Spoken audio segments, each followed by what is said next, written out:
Today we're discussing Adam and Steve.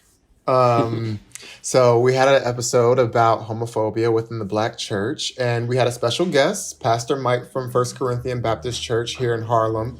He joined us for the conversation, and I just have to say that the reaction to this episode was very strong. I got a lot Yeah. of I got a lot of DMs about this episode. People talking about their experience with homophobia in the Black church, their experience Mm-hmm. with loving Pastor Mike and loving Mm-hmm. FCBC.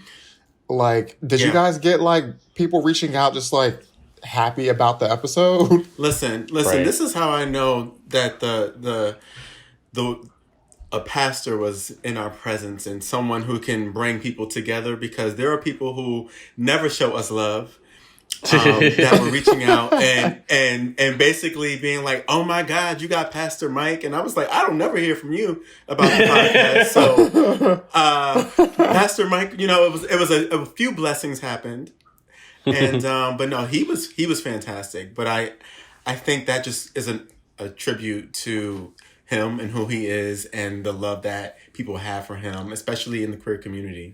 So it was I, overwhelming. Yeah. t- I told y'all Queens love Jesus. I've been trying to. I've been trying to do this church episode for 3 seasons now, And okay. and I finally got you sinners along the way. Definitely pitched this episode every season, and it finally came to fruition. So we definitely have Demond to thank for having this conversation. And speaking of being in the presence of a pastor, someone mentioned that they love that Pastor Mike, made a clear delineation between a preacher and a theologian, and the fact that he's committed. Did I pronounce that correctly? No, you did not. So Theologian. theologian. Theologian, I think, No, right? no, Theologian. theologian. Theologian. Hush. Oh, Theologian. girl. I was like, that felt wrong when it rolled off my tongue. Theologian. He's a theologian. Y'all know I don't step into the church. And then Tony I'm tried to sure. correct you wrong too. Well, Listen, I knew it was. I knew I was going to get you one step closer. thank you. Whew, child, just take me to church in general. But yeah, so I mean, I think that it's very clear that he's committed a lot of his time and studies to really understanding religion and really being able to speak from a well-informed place. One question that we got from a listener is, I found it interesting that Pastor Mike admitted to preferring to having the respect of his parents over his friends. Many people within the queer community have strained relationships with their parents and find more fulfilling relationships with friends. How would you all respond to Hmm. the same question? Um, Hmm. well, I don't. and I was gonna say, I first thought it was interesting because to me, even when we were recording it, I had that same thought, because to me Mm. it was like the space of listening to like an ally speak who like is a really great like counterpart to our community versus someone in our community. And then somebody that I was talking to that brought this question up was saying it's interesting because the work he is doing, and maybe they don't even know this with their church, is like it is being family, mother, father to a lot of people that don't necessarily have that connection to home, especially within a community that, like, you have ballroom, you have all these places where people build family outside of the traditional sense. So like I'm fortunate enough that I've had a fantastic relationship with my parents, and I love, honor, respect them, etc. But there are a lot of people in our community that the friendships they build, the relationships they find in social settings, church, wherever it may be, they do hold in higher regard than necessarily the familiar ones that you're kind of born into.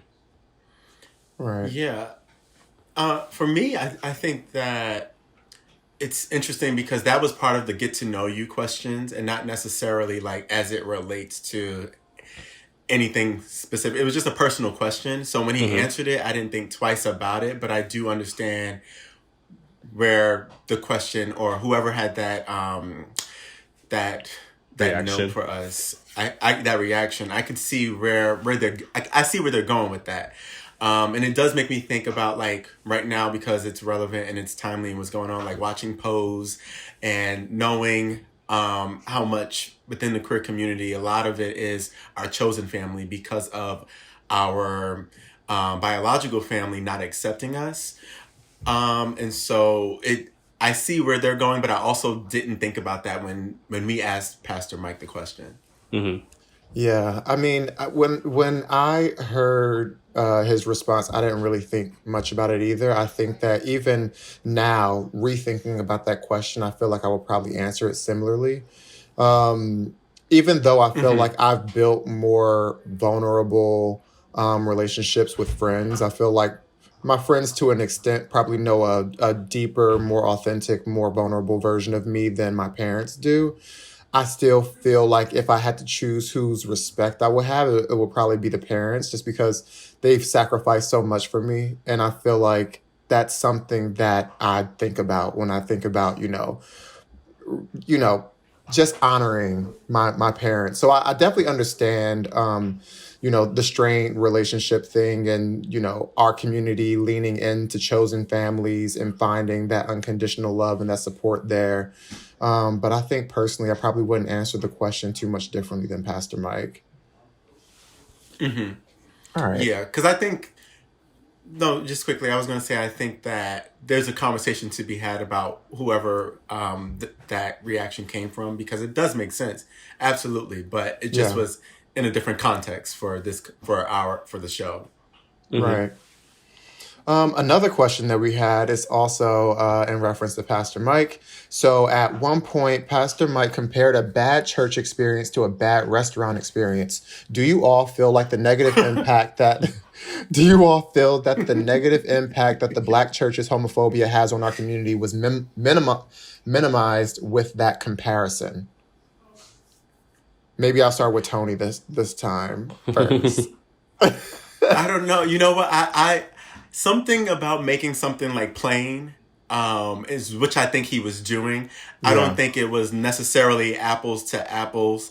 I think he was just trying to make a comparison and make it in plain, make it plain for us.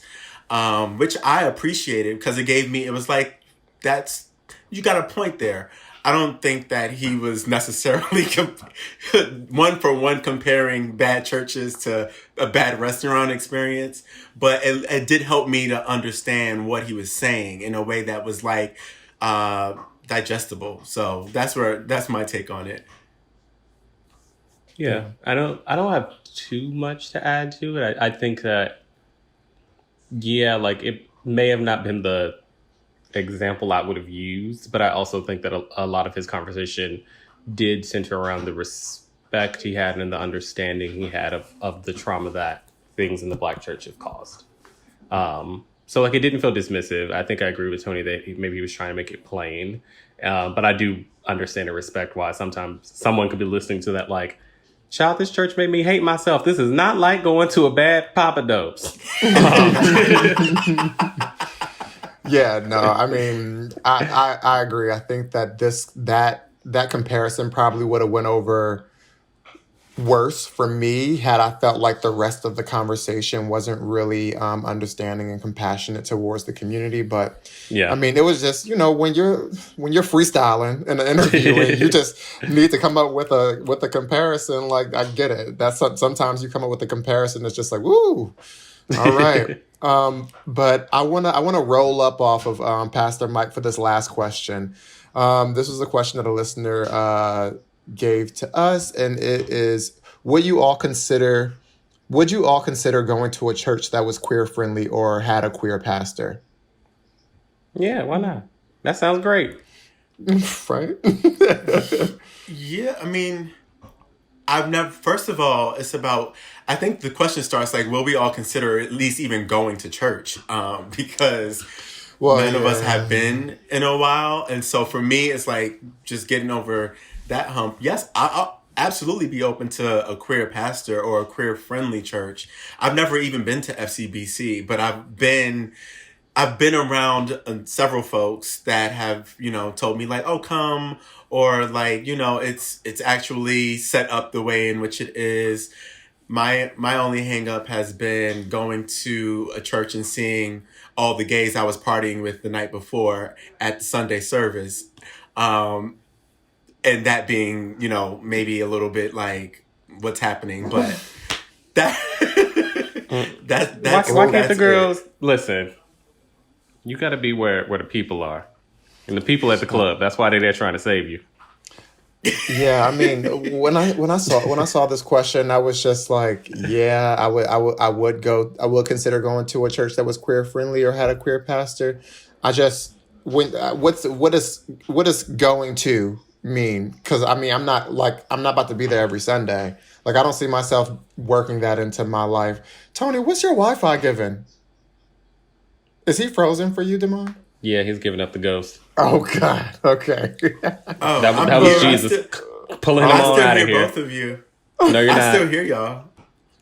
Ooh. I still hear Okay, you. well, that's good.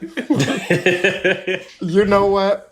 And on that note, we would all go to a church that was queer friendly or had a queer pastor. And I think that we could end this sound off here so that Tony can go reboot his router. But You need to go pray over your router. okay, Damon gonna do that for you. I'm gonna just call Spectre. So thank you for submitting your thoughts, and please keep listening to our podcast. New season 3 episodes premiere on Wednesdays, and that's all we have for this week. Stay blessed. Child, not stay blessed. Bye.